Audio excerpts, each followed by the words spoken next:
Siap nama Dewa Jara Pelani. Siap nama Zara Israkadini. Siap nama Nurul Alifia, siap cukup.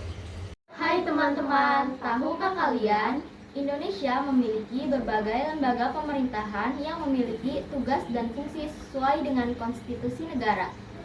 Ada apa aja sih lembaganya? Nah, Indonesia memiliki 3 lembaga negara, yaitu lembaga eksekutif terdiri dari presiden, wakil presiden, kabinet, dan kementerian. Yang kedua, ada lembaga legislatif terdiri dari Dewan Perwakilan Rakyat dan Dewan Perwakilan Daerah. Dan yang ketiga, ada lembaga yudikatif terdiri dari Mahkamah Agung dan Mahkamah Konstitusi. Kami di sini akan menjelaskan fungsi dan tugas DPR dan MA. Apa sih DPR? Nah, DPR adalah Dewan Perwakilan Rakyat, lembaga legislatif di Indonesia yang memiliki tugas utama dalam membuat undang-undang, mengawasi pemerintah, dan menyusun anggaran negara. DPR beranggotakan wakil-wakil rakyat yang dipilih melalui pemilihan umum setiap 5 tahun sekali. Lalu, apa itu MA? Nah, MA adalah Mahkamah Agung, lembaga peradilan tertinggi dalam sistem hukum Indonesia yang memiliki kewenangan mengadili perkara pada tingkat kasasi, menguji peraturan di bawah undang-undang, serta memberikan pertimbangan hukum kepada presiden terkait gerasi dan rehabilitasi. MA juga berfungsi mengawasi badan peradilan di bawahnya, termasuk pengadilan umum, agama militer, dan tata usaha negara. Berikut adalah tugas dan fungsi DPR menurut Undang-Undang Dasar 1945. 1. Fungsi legislasi. DPR memiliki wewenang dalam pembentukan undang-undang bersama Presiden. Sesuai dengan pasal 20 ayat 1 Undang-Undang Dasar 1945, Dewan Perwakilan Rakyat memegang kekuasaan membentuk undang-undang. Pasal 20 ayat 2 UUD 1945. Setiap rancangan undang-undang dibahas oleh Dewan Perwakilan Rakyat dan Presiden untuk mendapat persetujuan bersama. Pasal 20 ayat 3 UUD 1945, jika rancangan undang-undang itu tidak mendapat persetujuan bersama, maka rancangan undang-undang itu tidak boleh diajukan lagi dalam persidangan masa itu. Pasal 21 ayat 1 UUD 1945, anggota Dewan Perwakilan Rakyat berhak mengajukan usul rancangan undang-undang. 2. Fungsi anggaran. DPR memiliki kewenangan dalam menyusun dan menyetujui anggaran pendapatan dan belanja negara (APBN) sesuai dengan pasal 23 ayat 2 UUD 1945. Rancangan undang-undang anggaran pendapatan dan belanja negara diajukan oleh Presiden untuk dibahas bersama Dewan Perwakilan Rakyat dengan memperhatikan pertimbangan Dewan Perwakilan Daerah. Pasal 23 ayat 3 UUD 1945, apabila Dewan Perwakilan Rakyat tidak menyetujui rancangan undang-undang yang diusulkan oleh Presiden, pemerintah menjalankan anggaran pendapatan dan belanja negara tahun yang lalu. 3. Fungsi pengawasan. DPR mengawasi jalannya pemerintahan dan memastikan kebijakan pemerintahan sesuai dengan hukum dan kepentingan rakyat.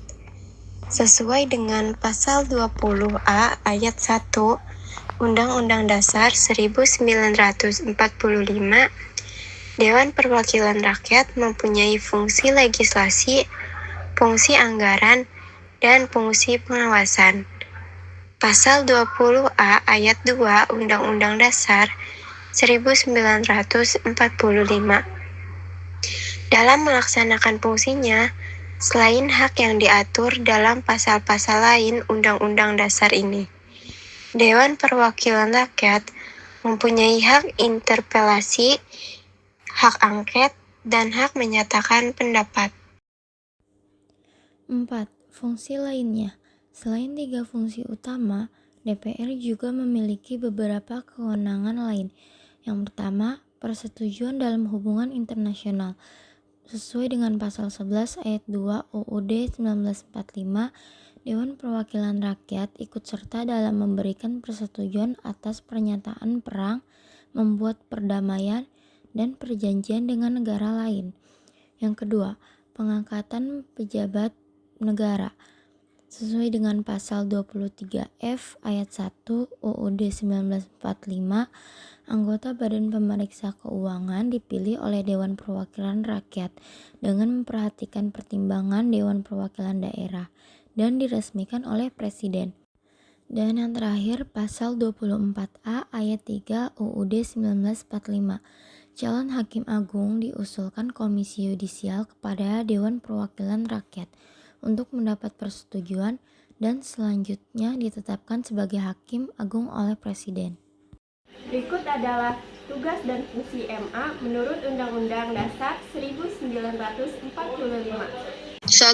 Fungsi peradilan mengadili kasus-kasus di tingkat kasasi dan sengketa kewenangan. Mahkamah Agung berperan sebagai lembaga peradilan tertinggi yang memutus perkara dalam tingkat kasasi, serta menguji peraturan di bawah undang-undang. Sesuai dengan pasal 24 ayat 2 UUD 1945, kekuasaan kehakiman dilakukan oleh sebuah Mahkamah Agung dan badan peradilan yang berada di bawahnya dalam lingkungan peradilan umum, lingkungan peradilan agama, lingkungan peradilan militer, lingkungan peradilan tata usaha negara, dan oleh sebuah Mahkamah Konstitusi.